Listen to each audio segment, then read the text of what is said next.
Hello, I'm Alana Edgen of the Midland College Press, and today I will be interviewing Wyatt Anderson, another fellow reporter of the Midland College Press. He went on a very exciting adventure over winter break. Wyatt, can you tell us where you went over winter break? Well, I guess adventure is not really the way to describe it, but I don't want to just focus on tragedy because it doesn't do those students right to just focus on the bad thing that's happened, because this whole thing has affected all of Mexico. Ya me cansé. I'm tired. I'm tired of cartel violence. I'm tired of corruption in the government and the police. So I went to Iguala, Mexico, where the 47 students went to protest against a mayor and his wife because they were organizing a local cartel down there called the Corderos Unidos. And when they were down there, they came into the city.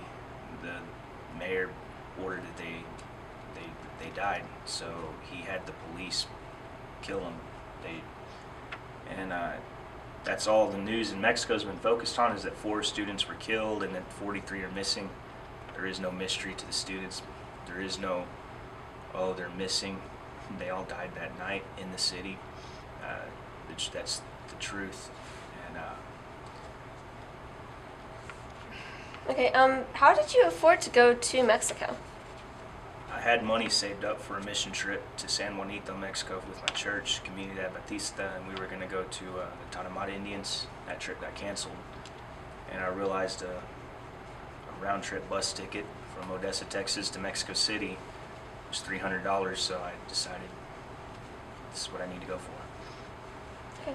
And you went to Mexico to get more of the story on this? Yeah, not just focused on the students. It's because when I was on that bus, we had about a 35-hour bus ride, I think right at 33. It was, I had to stay the night in Torreon, but it was there I got to connect with so many people. You know, I speak half Spanish, so I was able to communicate with what I could. But I met several people that could speak English too, and some of them helped me translate on the bus for other people. And I got to know what their real feelings were over what's been happening in Mexico, and none of them know what really happened in Iguala. Before I stepped into Iguala, I only knew what they knew, what the news was reporting, what the government's been releasing to people. And it's a totally different story when you go down to Iguala. But the people, at least they all agree on this, that they all believe that this is the next Mexican Revolution. After all the riots that's been happening in Mexico City, there's been 30,000 people gathering in the Palace of Independence. It's kind of like the White House here in the United States, but they gathered there. That's where Enrique Peña Nieto and Congress did work, and they were outside. They were shouting Enrique Pendejo.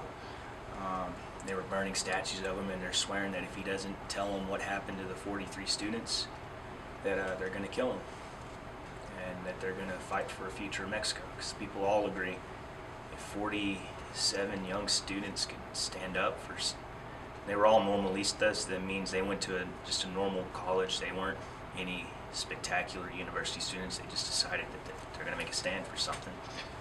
And they were all becoming teachers. They were all males becoming teachers. So,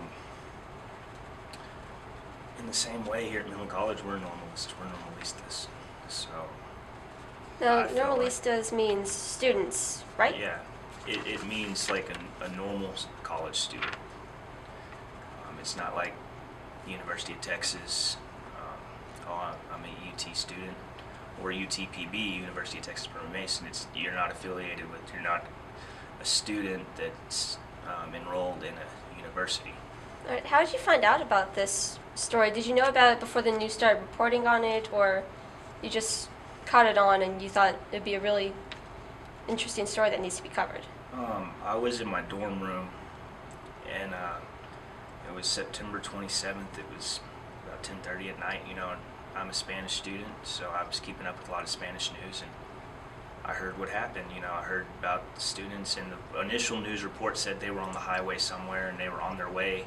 The police pulled up, shot the bus, killed 4 of them, and then took the rest out and delivered them to the cartels. Of course, that's all I could believe, but for some reason I just knew deep down that that's not the whole story. There's more to that story. If you know Mexican politics, the way they censor news, the way they control what people see on TV, in a country that's still supposed to have the freedom of speech and everything, they have a lot of propaganda in a sense to keep people just kind of under this idea that, well, if you speak out against anything, something's going to happen to you. The cartels rule Mexico.